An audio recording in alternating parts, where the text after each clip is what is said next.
Spot ലൈവിലേക്ക് വീണ്ടും വരുമ്പോൾ കഴിഞ്ഞ കുറേ ദിവസങ്ങളായി ചർച്ചയാവുകയാണ് മാമിയുടെ തിരോധാനം. മാമി എവിടെയെന്ന ചോദ്യം, വ്യവസായ മാമി എവിടെയെന്ന ചോദ്യം രാഷ്ട്രീയ രംഗത്തും വലിയ വിവാദങ്ങൾക്ക് ഇടവച്ചിട്ടുണ്ട്. കാണാവുന്നതിന് തൊട്ടു മുമ്പ് മാമിയെ ഒരു പെൺകുട്ടിയോടൊപ്പം ബീച്ചിൽ വെച്ചു കണ്ടു എന്ന് രജിത് കുമാർ ന്യൂസ് 18നോട് പറഞ്ഞു. ഇരുവരും അടുത്തിടപഴകുന്നതാണ് കണ്ടത്. ഭാര്യമാരോ ബന്ധുക്കളോ അല്ല. കാണാതായ ദിവസം തന്നെ പരാതി നൽകിയതിൽ അസ്വാഭാവികതയുണ്ട്. വൻ തോക്കുകളെ ഒഴിവാക്കി അന്വേഷണം കേന്ദ്രീകരിക്കുന്നത് തന്നിൽ മാത്രമെന്നും മാമിയുടെ ഡ്രൈവർ രജിത്ത് പറയുന്നു. അപ്പോൾ രാജീവേട്ടൻ്റെ കൂടെയാണ് ഞാൻ പോയിട്ട് അന്നത്തെ സ്ത്രീയോട് പറഞ്ഞത്, സാർ ഇങ്ങനെയൊരു സംഭവം ഉണ്ടായിരുന്നു, ബീച്ചിൽ ഞാനൊരു സ്ത്രീയെ കണ്ടിട്ടുണ്ട്, ഇയാൾ കൂടെ, ഇയാൾ ആരാന്നറിയില്ല അന്നാണ് പറഞ്ഞത്. കാറിൽ വെച്ച് കണ്ടതാണ്? അല്ല, കാറിന്റെ അടുത്ത് നിൽക്കുകയായിരുന്നു, ബീച്ചിന്റെ പുറത്ത്. ആ പെൺകുട്ടിയെ മുമ്പ് കണ്ടിട്ടില്ല? ഞാൻ കണ്ടിട്ടില്ല. അല്ല, പെൺകുട്ടിയാണ്? പെൺകുട്ടിയാണ്, ഞാൻ മുമ്പ് കണ്ടിട്ടില്ല. ഒരു പർദ്ദ മോം മറച്ചുള്ള ഒരു സ്ത്രീ കുട്ടിയാണ്. എന്തായാലും മുമ്പേ അത്ര അടുത്താണ് നിന്നത്. അടുത്താണ് നിന്നത്. മുമ്പ് വേറെ അടുത്ത് കണ്ടിട്ടില്ല. ഞാൻ ആ കുട്ടീനെ കണ്ടാലും പെട്ടെന്ന് ആ രീതിയിൽ ഡ്രസ്സ് ധരിച്ചാൽ പെട്ടെന്ന് മനസ്സിലാവില്ല. ഈ ഭാര്യമാരെയൊക്കെ നിങ്ങൾക്ക് കൃത്യമായിട്ട് അറിയാലോ, മക്കളെയും ഒക്കെ അറിയാം? രണ്ട് ഭാര്യമാരെ എനിക്ക് കറക്റ്റ് അറിയുള്ളൂ. പിന്നെ ഈ സഭാധാനം പെണ്ണ് കണ്ടാൽ പോലും ഞാൻ അറിയില്ല. ഞാൻ ജീവിതത്തിൽ സംസാരിച്ച് പോയിട്ടില്ല, ഒരു വീട്ടിൽ ഞാൻ പോയിട്ടില്ല. പക്ഷെ ഇപ്പൊ കുടുംബം പിന്നെ പറഞ്ഞത് നിങ്ങൾ മനഃപൂർവ്വം വഴിതിരിച്ചുവിടാനാണ് ഈ പെൺകുട്ടിയുടെ കാര്യം പറഞ്ഞത്. അതെന്താന്ന് എനിക്ക് അറിയാൻ പറ്റില്ല. നിങ്ങൾ വിചാരിക്കുന്നത് എന്തെങ്കിലും തുമ്പ് ഇതിൽ നിന്ന് കിട്ടിയാൽ കിട്ടട്ടെ എന്ന്? അത് അതുകൊണ്ടാണ്, അതിന്റെ ബാക്കിലാണെങ്കിൽ തുമ്പെങ്കിൽ കിട്ടട്ടെ വെച്ചിട്ടാണ് ഞാൻ അത് പറയാനുള്ള കാരണം. ഞാൻ രാജീവേട്ടനോട് അങ്ങോട്ട് പറഞ്ഞു, രാജീവേട്ടൻ എങ്ങനെയൊരു സംഭവം ഉണ്ട്, അത് മാത്രം ഞാൻ പറഞ്ഞിട്ടില്ല, അത് പറയണ്ടേന്ന് വെച്ചു. രാജീവേട്ടൻ തീർച്ചയായിട്ടും പറയണമെന്നാണ്. പക്ഷെ അതിന്റെ പുറകിലാണോ എന്ന് അറിയില്ലല്ലോ. അപ്പൊ അതുകൊണ്ടാണ് ഞാൻ പോലീസോട് പറയാനുള്ള കാരണം. ഇതിപ്പോ നിങ്ങൾ നിലവിൽ തന്നെ ഹൈക്കോടതിയിൽ നിന്ന് ഒരു പ്രൊട്ടക്ഷൻ വാങ്ങിയിരുന്നു അല്ലെ? നോട്ടീസ് നൽകിയ ചോദ്യം ചെയ്യാൻ പറ്റുള്ളൂ. പക്ഷെ അതൊക്കെ വയലേറ്റ് ചെയ്താണ് ഇപ്പൊ കാര്യം. അതൊക്കെ വയലേറ്റ് ചെയ്താണ് കാര്യം നടക്കുന്നത്. ഇപ്പോൾ ഇനിയിപ്പോ എന്താ ചെയ്യാൻ ഉദ്ദേശിക്കുന്നത്? എന്താ ചെയ്യാൻ ഉദ്ദേശിക്കുന്നതിനെ കുറിച്ചുള്ളൊരു ധാരണ എനിക്ക് ഇപ്പോഴും എന്റെ ഇല്ല. അത്രയും വല്ലാത്ത അവസ്ഥയിലാകുന്നത്. സർ, നാട്ടിലേക്ക് ഇറങ്ങാൻ പറ്റാത്ത അവസ്ഥയാണുള്ളത്. ഒരാളെ വിളിക്കാൻ പറ്റാത്ത അവസ്ഥയാണുള്ളത്. ഒരു വയ്യെങ്കിൽ ഒരാളെ ഒരു മരുന്ന് തന്നെ വാങ്ങി തരാമെന്ന് പറയാൻ പറ്റില്ല. 14 അവൻ പോലീസിന്റെ ലിസ്റ്റിലായി. എന്റെ സുഹൃത്തുക്കളെ, അമ്മനെ അനിയത്തിന്റെ മോനൊക്കെ വിളിച്ച് വല്ലാതെ അറസ്റ്റ് ചെയ്തായിരുന്നു. ജീവിതം മുന്നോട്ട് പോകാൻ പറ്റാത്ത വേറൊരാളാണെങ്കിൽ ഇത്രയും ഞാനായതുകൊണ്ട് നിൽക്കുന്ന എനിക്ക് തോന്നുന്നു. ഒരാൾക്ക് ഇങ്ങനെ നിൽക്കാൻ പറ്റില്ല. നിങ്ങൾ മിലിറ്ററി ട്രെയിനിങ് ഉള്ള? മുമ്പ് പോയിട്ടുണ്ടായി, കുറച്ച് ഉണ്ടായിട്ടുണ്ടായിരുന്നു. ഒരു 6 മാസം ഉണ്ടായിരുന്നു. Karate black belt? കുറെ മുമ്പ് അത് പഠിച്ചിരുന്നു. ഇപ്പൊ ഒന്നുമില്ല, ചെറുപ്പകാലത്ത്. ഇപ്പൊ തന്നെ ഒരു 50 വയസ്സായി. ഒരു 10-20 വയസ്സ് കളിച്ചിട്ടുണ്ടായിരുന്നു. എന്തായാലും വലിയ പ്രതിസന്ധിയിലൂടെയാണ് ഇവർ കടന്നു പോകുന്നത്. ഈ പല കാര്യങ്ങളെക്കുറിച്ചും, പ്രത്യേകിച്ചും അവസാനം വന്ന ഈ ഹൈദരാബാദിലെ ഭാര്യയ്ക്ക് വന്ന സന്ദേശത്തെക്കുറിച്ചുള്ള അന്വേഷണം നടത്തുന്നില്ല. ഒപ്പം പരാതി, ഒരു മനുഷ്യനെ കാണാതായാൽ വളരെ പെട്ടെന്ന് തന്നെ കുടുംബം എന്തുകൊണ്ട് പരാതി നൽകുന്നു, അല്ലെങ്കിൽ ആ പരാതി നൽകുന്നതിൽ എന്തെങ്കിലും അസ്വാഭാവികത ഉണ്ടോ എന്നടക്കമുള്ള പല ചോദ്യങ്ങളും മുന്നോട്ട് വെച്ചിരുന്നു. ഇക്കാര്യങ്ങളിലടക്കം അന്വേഷണം നടക്കാതെ തന്നെ കേന്ദ്രീകരിച്ച് മാത്രം അന്വേഷണം നടത്തുന്നു, തന്നെ പ്രതിയാക്കി ചിത്രീകരിക്കുന്ന പോലുള്ള അന്വേഷണം നടക്കുന്നു എന്ന് തന്നെയാണ് ഇപ്പോഴും രജിത് കുമാർ പറയുന്നത്. യെസ്, അവസാനിക്കാത്ത ദുരൂഹതകളാണ് ഈ കേസിൽ ഉണ്ടാവുന്നത്. MS അനീഷ് കുമാർ തന്നെ നമുക്കൊപ്പമുണ്ട്. അനീഷ്, മാമിയുടെ തിരോധാനം ഒരു വലിയ രാഷ്ട്രീയ വിവാദം കൂടിയാണ്. കാരണം PV അൻവറിനെ പോലെയുള്ളവർ ഈ വിഷയം വലിയ ആയുധമാക്കി ഏറ്റെടുത്തുകൊണ്ട് വലിയ ചർച്ചയാക്കിയിട്ടുണ്ട്. ആ കുടുംബത്തിൽ സന്ദർശനം നടത്തി അത്ര നീക്കങ്ങൾ ഉണ്ടാവുന്നുണ്ട്. ഇതിനിടയിലാണ് മാമിയുടെ ഡ്രൈവർ മാറി നിൽക്കുന്നു. പിന്നീട് ഒടുവിൽ അദ്ദേഹം തിരികെ വരുന്നു. ഇത് സംബന്ധിച്ച ഡ്രൈവറുടെ വെളിപ്പെടുത്തലുകളും ഇക്കാര്യത്തിൽ വളരെ പ്രധാനപ്പെട്ടതായി മാറുകയാണല്ലോ. ഇന്ന് ഈ ഡ്രൈവർ പറയുന്നതോടുകൂടി കൂടുതൽ ദുരൂഹതകളിലേക്ക് ഈ മാമി തിരോധാന കേസ് മാറുന്നു എന്ന സൂചനകൾ കൂടി വരുന്നില്ലേ അനീഷ്? തീർച്ചയായും വലിയ ദുരൂഹതകൾ തന്നെയാണ് ഈ കേസുമായി ബന്ധപ്പെട്ട് ഉള്ളത് സജിത്ത്. പ്രധാനമായും 2 തരത്തിലാണ്. ഒന്ന്, കുടുംബത്തിന് ഇക്കാര്യങ്ങളെക്കുറിച്ച് അറിയാം, അല്ലെങ്കിൽ കുടുംബത്തിന്റെ അസ്വാഭാവികമായ പെരുമാറ്റമുണ്ട് എന്ന് പറയുന്നു. മറുവശത്ത് സുഹൃത്തുക്കൾ, ഇദ്ദേഹത്തോടൊപ്പം ഇടപാടുകൾ നടത്തിയ മറ്റു ബിസിനസ്സുകാർ എന്നിവരൊക്കെ പ്രതിക്കൂട്ടിൽ വരുന്നു. പക്ഷേ ഇക്കാര്യങ്ങളിലേക്കൊന്നും അന്വേഷണം നീങ്ങുന്നില്ല എന്നാണ് രജിത് കുമാറിന്റെ പരാതി. തന്നെ കേന്ദ്രീകരിച്ച് മാത്രം തന്നെ ഒരു പ്രതിക്കൂട്ടിലേക്ക് ചേർത്ത് നിർത്തുന്ന തരത്തിലുള്ള അന്വേഷണമാണ് ഇപ്പോൾ മുന്നോട്ട് പോകുന്നതെന്നാണ് ഇദ്ദേഹം പറയുന്നത്. നേരത്തെ ലോക്കൽ പോലീസ് ആദ്യം കേസ് അന്വേഷിച്ചു, പിന്നീട് പ്രത്യേക അന്വേഷണ സംഘം, ഈ ADGP രജിത് കുമാറിന്റെ നിർദ്ദേശപ്രകാരമുള്ള പ്രത്യേക സംഘം അന്വേഷിക്കുന്നു. ഇതിനുശേഷം ഇപ്പോൾ ക്രൈംബ്രാഞ്ചിലേക്കും അന്വേഷണം എത്തുന്നു. ഈ 3 സംഘങ്ങൾ അന്വേഷിക്കുമ്പോഴും അന്വേഷണത്തിന്റെ ഒരു പിൻ പോയിന്റ് താൻ മാത്രമായി മാറുന്നുവെന്ന പരാതിയാണ് രജിത് കുമാർ മുന്നോട്ട് വയ്ക്കുന്നത്. ഇപ്പോൾ ഈ പുതിയ അന്വേഷണ സംഘം കേസ് ഏറ്റെടുത്ത ശേഷവും 4 വട്ടം തന്നെ വിളിച്ചു വരുത്തി ചോദ്യം ചെയ്തു. അത് അസമയങ്ങളിൽ പുലർച്ചെ 4 മണിക്കും രാത്രി 12 മണിക്കും മറ്റുമൊക്കെയാണ് വിളിച്ചു കൊണ്ടുപോയി ചോദ്യം ചെയ്യുന്നത്. ഒപ്പം തന്റെ കാർ കസ്റ്റഡിയിലെടുത്തു. കാറിൽ ഫോറൻസിക് പരിശോധന നടത്തണമെന്ന് പറഞ്ഞ് കാർ കസ്റ്റഡിയിൽ എടുക്കുന്നു, തന്റെ ഭാര്യയുടെ ഫോൺ പിടിച്ചെടുക്കുന്നു. ഇങ്ങനെ ജീവിതം അങ്ങേയറ്റം വഴിമുട്ടി നിൽക്കുന്ന അവസ്ഥ.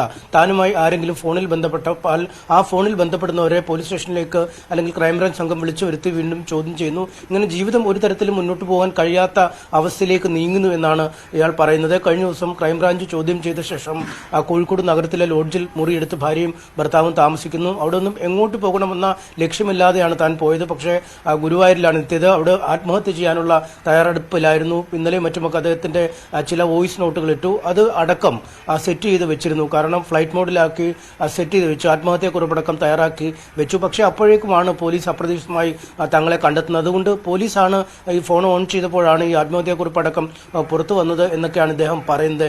പക്ഷേ ഈ അന്വേഷണത്തിൽ ചില പാളിച്ചകൾ ഉണ്ട് എന്നും പറയുന്നു. പ്രത്യേകിച്ചും അദ്ദേഹം ഇപ്പോൾ പറയുന്നു, ഈ മാമി കാണാതാവുന്നതിന് തൊട്ട് മുമ്പ് ഒരു പെൺകുട്ടിക്കൊപ്പം കോഴിക്കോട് ബീച്ചിൽ വെച്ച് കാണുന്നു. ഈ പെൺകുട്ടിയെക്കുറിച്ചുള്ള വിവരങ്ങൾ അല്ലെങ്കിൽ ഇങ്ങനൊരു പെൺകുട്ടിയോടൊപ്പം കണ്ടു എന്ന വിവരങ്ങൾ അന്വേഷണ സംഘത്തിന് കൈമാറിയെങ്കിലും അതുമായി ബന്ധപ്പെട്ട് അന്വേഷണം നടന്നില്ല. അപ്പം ഓഗസ്റ്റ് 22-നാണ് മാമിയെ കാണാതാവുന്നത്. അന്ന് വൈകുന്നേരം തന്നെ മാമിയുടെ ഭാര്യമാരിൽ ഒരാൾ പോലീസിൽ പരാതി നൽകുന്നു, മാമിയെ കാണാതായി എന്ന് പറഞ്ഞു. ആ ഒരു പരാതിയിൽ തന്നെ അസ്വാഭാവികത ഉണ്ടെന്നാണ് പറയുന്നത്. കാരണം ദിവസങ്ങളോളം നീണ്ടു നിൽക്കുന്ന ഈ വ്യാപാര സംബന്ധമായ യാത്രകൾക്ക് മറ്റും പോകുന്ന ആളാണ് മാമി. 4 ഭാര്യമാരുണ്ട്. ആ ഓരോ ഭാര്യമാരുടെ വീടുകളിലുമൊക്കെ കുട്ടികളോടൊക്കെ ഒപ്പം സമയം ചെലവഴിക്കാൻ പോകുന്ന ആളാണ്. അതുകൊണ്ട് ഒരു ദിവസം ഏതാനും മണിക്കൂറുകളിലേക്ക് മാമിയെ കാണാതിരുന്നാൽ എന്തിനിങ്ങനെ ഒരു പരാതി നൽകുന്ന നിലപാടിലേക്ക് കുടുംബം എത്തിയെന്ന ഒരു ചോദ്യമാണ് അദ്ദേഹത്തിന്റെ ഭാഗത്തുനിന്നും ഉന്നയിക്കുന്നത്. ഒപ്പം ഹൈദരാബാദിലെ ഒരു ഭാര്യയുണ്ട്. അവർക്ക് മരിക്കുന്നതിന് തൊട്ടു മുമ്പ് മാമി ഒരു മെസ്സേജ് ഇട്ടിരുന്നു. അൻവർ എന്ന ഒരാളുമായി കാണണം, അൻവറുമായി ബന്ധപ്പെടണം എന്ന രീതിയിലൊരു മെസ്സേജ് ഇട്ട് ഈ അൻവർ ആരാണ്, അൻവറും മാമിയും തമ്മിലുള്ള ഇടപാടാണ് എന്താണ് എന്നിവയെക്കുറിച്ചൊക്കെ അന്വേഷണം നടത്തണം. ഇത്തരം കാര്യങ്ങളിലേക്കൊന്നും അന്വേഷണം പോകാതെ ബിസിനസ് പരമായ കാര്യങ്ങളിലേക്ക് നീങ്ങാതെ തന്നെ കേന്ദ്രീകരിച്ച് മാത്രം അന്വേഷണം നീങ്ങുന്നു എന്നാണ് ഇപ്പോൾ രജിത് കുമാർ പറയുന്നത്. ഒപ്പം ഈ IMA ഹൗസുമായി ബന്ധപ്പെട്ട ഒരു സ്ഥലമിടപാട്, ഏതാണ്ട് 30 കോടിയിലധികം രൂപയുടെ ഒരു സ്ഥലമിടപാട് നടന്നിരുന്നു. ആ ഇടപാട് മുറുകി നിൽക്കുന്നതിനിടെയാണ് മാമിയെ കാണാവുന്നത്. പക്ഷേ മാമിയെ കാണാതായി 1 മാസത്തിന് ശേഷം ആ സ്ഥലത്തിന്റെ ഇടപാടുകൾ നടക്കുന്ന ഒരു സാഹചര്യവുമുണ്ടായി. അങ്ങനെ ഒരുപാട് ദുരൂഹതകൾ ഈ കേസുമായി ബന്ധപ്പെട്ട് ആദ്യം മുതൽ ഇവിടം വരെ ഉണ്ട്. ഓരോ ദിവസം കഴിയുമ്പോഴും പുതിയ വെളിപ്പെടുത്തലുകൾ വരുന്നു, പുതിയ അന്വേഷണ സംഘം വരുന്നു. പക്ഷേ ഈ അന്വേഷണത്തിന്റെ എല്ലാ പോയിന്റും തന്നിലേക്ക് മാത്രം ചുരുക്കപ്പെടുന്നു എന്നതാണ് രജിത് കുമാറിന്റെ പരാതി. നമുക്കെന്തായാലും ഈ അന്വേഷണങ്ങളുമായി ബന്ധപ്പെട്ട കാര്യങ്ങൾ അന്വേഷിക്കുമ്പോൾ മനസ്സിലാവുന്നത് ഏതാണ്ട് രജിത് കുമാറിലേക്ക് കേന്ദ്രീകരിച്ചുള്ളൊരു അന്വേഷണം തന്നെയാണ് നടക്കുന്നത്. രജിത് കുമാറിന് ഈ കാര്യങ്ങളെക്കുറിച്ച് കൃത്യമായി അറിയാമെന്നാണ് പറയുന്നത്. നേരത്തെയുള്ള അന്വേഷണ സംഘങ്ങളുമായി ബന്ധപ്പെട്ടപ്പോഴും വളരെ പരിചയസമ്പന്നനായ ഒരു കുറ്റവാളി എന്ന രീതിയിൽ അല്ലെങ്കിൽ ഈ കാര്യങ്ങൾ മറയ്ക്കാൻ ശ്രമിക്കുന്ന ഒരാളെന്ന രീതിയിലാണ് അവരും ഈ രജിത് കുമാറിനെ വിലയിരുത്തുന്നത്. പ്രത്യേകിച്ചും 6-7 മാസം പട്ടാളത്തിൽ സൈനിക പരിശീലനം കിട്ടിയ ആളാണ്. കരാട്ടയിലും കുംഫയിലും ഒക്കെ ബ്ലാക്ക് ബെൽറ്റ് ഉള്ളതാണ്. അപാരമായ മനസാന്നിധ്യം ഉള്ളയാളാണ് എന്നൊക്കെയാണ് പഴയ ഉദ്യോഗസ്ഥർ പറയുന്നത്. അതുകൊണ്ട് പല കാര്യങ്ങളും തങ്ങൾ തെളിവുകൾ സഹിതം മുന്നോട്ട് വെച്ച് ചോദ്യം ചെയ്യുമ്പോഴും അതിനെ പ്രതിരോധിക്കുന്ന മാർഗങ്ങൾ ഓരോ ഘട്ടത്തിലും രജിത്ത് അവലംബിച്ചിട്ടുണ്ടെന്നും അവർ ചൂണ്ടിക്കാട്ടുന്നു. അതുകൊണ്ടൊരു ബ്രെയിൻ ഗെയിം എന്ന രീതിയിൽ തന്നെയാണ് ഈ കേസിന്റെ അന്വേഷണം മുന്നോട്ട് പോയിരുന്നത് എന്നാണ് അവർ വ്യക്തമാക്കുന്നത്. എന്തായാലും പുതിയ അന്വേഷണ സംഘത്തിന് ക്രൈംബ്രാഞ്ചിന് എന്തെങ്കിലും തരത്തിലുള്ള ചുരുൾ അഴിക്കാൻ കഴിയുമോ എന്നൊരു ആകാംക്ഷ തന്നെയാണ് ഇക്കാര്യത്തിൽ ഉള്ളത്. എന്തായാലും നിയമ നടപടികൾക്കായി, അതായത് തന്നെ നിരന്തരം ക്രൈംബ്രാഞ്ച് വേട്ടയാടുന്നു എന്ന് ചൂണ്ടിക്കാട്ടി നിയമ നടപടികൾക്കുള്ള കൂടുതൽ തയ്യാറെടുപ്പാണ്. നേരത്തെ ലോക്കൽ പോലീസും പലവട്ടം നോട്ടീസ് പോലും നൽകാതെ രജിത്തിനെ വിളിച്ച് ചോദ്യം ചെയ്യുകയും മറ്റും ചെയ്തിരുന്നു. അന്ന് ഹൈക്കോടതിയെ സമീപിച്ച് അനുകൂലമായൊരു ഉത്തരവ് സമ്പാദിച്ചിരുന്നു. അതായത് നോട്ടീസ് നൽകി മാത്രമേ രജിത് കുമാറിനെ ചോദ്യം ചെയ്യാൻ വിളിപ്പിക്കാവൂ എന്ന ഉത്തരവാണ് കോടതി നൽകിയത്. ആ ഉത്തരവ് പോലും ലംഘിച്ചുകൊണ്ടുള്ള ഇടപെടലുകളാണ് ഇപ്പോൾ ക്രൈംബ്രാഞ്ച് നടത്തുന്നതെന്നാണ് രജിത് കുമാർ പറയുന്നത്. സജിത്ത്, അനീഷ്, ഈ രജിത് കുമാർ ഡ്രൈവർ അദ്ദേഹം ഉന്നയിക്കുന്ന ആക്ഷേപം കുടുംബത്തിനെതിരെ കൂടിയാണല്ലോ. കുടുംബം പെട്ടെന്ന് പരാതി നൽകിയതിൽ ദുരൂഹതയുണ്ട് എന്നൊരു സംശയം അദ്ദേഹം കുടുംബത്തിനെതിരെ കൂടി ഉന്നയിക്കുന്നു. ഇത് സംബന്ധിച്ച് കുടുംബത്തിന്റെ പ്രതികരണമോ അവരുടെ തുടർ നീക്കങ്ങളോ വല്ലതും ലഭ്യമാവുന്നുണ്ടോ? പ്രത്യേകിച്ച് കാണാതായ ഡ്രൈവർ തിരികെ എത്തിയതിനു ശേഷം നടത്തുന്ന ആദ്യ പ്രതികരണം എന്ന രീതിയിൽ കൂടി ഇതിന് പ്രസക്തി ഏറെയാണല്ലോ. തീർച്ചയായും ഈ ഡ്രൈവറെ കാണാതായപ്പോൾ തന്നെ നമ്മൾ കുടുംബവുമായി ബന്ധപ്പെടുന്നു, 2 ഭാര്യമാരുമായി ബന്ധപ്പെടുന്നു. പക്ഷേ അവർക്കൊന്നും മനസ്സിലാവാത്ത ചില നീക്കങ്ങളാണ് കേസിൽ നടക്കുന്നതെന്നാണ്. ഒന്ന്, അവർ പ്രവചിക്കപ്പെട്ടത് 1-2 ദിവസത്തിനുള്ളിൽ ഈ രജിത് കുമാർ സ്ഥലത്തേക്ക് മടങ്ങിയെത്തും എന്ന് തന്നെയാണ്. കാരണം ക്രൈംബ്രാഞ്ച് ഇപ്പോൾ നിരന്തരം വിളിച്ച് ചോദ്യം ചെയ്യുന്നു. ഈ രജിത്തിന്റെ ഭാര്യയുടെ ഫോൺ കൊണ്ടുപോകുന്നു, രജിത്തിന്റെ കാറ് പരിശോധനയ്ക്കായി കൊണ്ടുപോകുന്നു. ഇങ്ങനൊരു സാഹചര്യം വരുമ്പോൾ വലിയ സമ്മർദ്ദത്തിൽ അന്വേഷണ സംഘത്തെ പെടുത്തുക എന്ന ലക്ഷ്യത്തോടു കൂടി ഒരു ആത്മഹത്യ ചെയ്യാൻ പോകുന്നു എന്ന രീതിയിൽ ഒരു പ്രതീതി വരുത്തുകയും പൊതുജന വികാരം അനുകൂലമാക്കാനുള്ള ഒരു ശ്രമം നടത്തുകയും ചെയ്യുമെന്നൊരു സംശയം അവർക്കും ഈ മാമി തിരോധാനവുമായി ബന്ധപ്പെട്ട ആക്ഷൻ കൗൺസിലിനും ഒക്കെ ഉണ്ടായിരുന്നു. എന്തായാലും അതുപ്രകാരം ആ രീതിയിൽ തന്നെ രജിത്തിനെ തിരികെ കിട്ടിയിരിക്കുന്നു. ക്രൈംബ്രാഞ്ചിനെതിരായി അദ്ദേഹം ആഞ്ഞടിച്ചുകൊണ്ട് മാധ്യമങ്ങളെ കാണുകയും ഒക്കെ ചെയ്തിരിക്കുന്നു. മറ്റൊരു സാധ്യത ഇദ്ദേഹത്തെ ഈ മാമി തിരോധാനവുമായി ബന്ധപ്പെട്ടുള്ള ഏതെങ്കിലും കേന്ദ്രങ്ങൾ മനഃപൂർവ്വം മാറ്റിയതോ അല്ലെങ്കിൽ അദ്ദേഹത്തിൽ നിന്ന് എന്തെങ്കിലും കാര്യങ്ങൾ ശേഖരിക്കാനോ അദ്ദേഹത്തെ എന്തെങ്കിലും പറഞ്ഞു പഠിപ്പിക്കാനോ മറ്റോ ഒക്കെ ഉണ്ടായ ഒരു തിരോധാനം അല്ലെങ്കിൽ പെട്ടെന്നുണ്ടായ ഒരു കാണാതാകൽ എന്നത് അതിന്റെ പിന്നിലുള്ള കാര്യമാണോ എന്നാണ് ആ കുടുംബം സംശയിച്ചത്. അതുകൊണ്ട് തന്നെ അവർ ഒരു പരസ്യമായ പ്രതികരണം കാര്യങ്ങളൊന്ന് നിരീക്ഷിച്ചു വരുന്നു, അതിനുശേഷം മാത്രം പ്രതികരിക്കാം എന്ന ഒരു നിലപാടിലേക്കാണ് എത്തിയത്. പക്ഷേ ഇപ്പോൾ ഈ രജിത്ത് പറയുന്ന പല കാര്യങ്ങളും കുടുംബം നിഷേധിക്കും.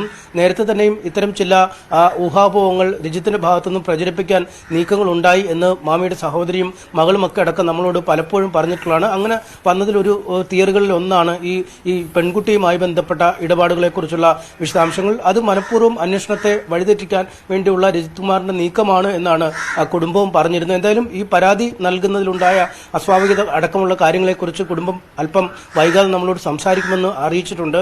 അവർക്ക് എന്താണ് ഈ കാര്യങ്ങളിൽ ഈ ഹൈദരാബാദിലെ ഭാര്യയ്ക്ക് അയച്ച സന്ദേശം, ആരാണ് ഈ ഭാര്യയ്ക്ക് ആരോട് ബന്ധപ്പെടാൻ പറഞ്ഞ അൻവർ എന്നയാള് ഈ ചിക്കമംഗളൂരിലേക്ക് പോയി എന്ന് ചൂണ്ടിക്കാട്ടി കുടുംബത്തെ ആദ്യം തെറ്റിദ്ധരിപ്പിക്കാൻ പറഞ്ഞ ചില സുഹൃത്തുക്കൾ, അങ്ങനെ ഒരുപാട് ഘടകങ്ങൾ ഇഴചേർത്ത് പിരിക്കാൻ പറ്റുന്ന രീതിയിലുള്ള ഒരു കേസാണ്. എന്തായാലും 1.5 വർഷം കഴിയുമ്പോഴും ഒരു തുമ്പ് പോലും ഇതുവരെ പോലീസിന് ലഭ്യമല്ല.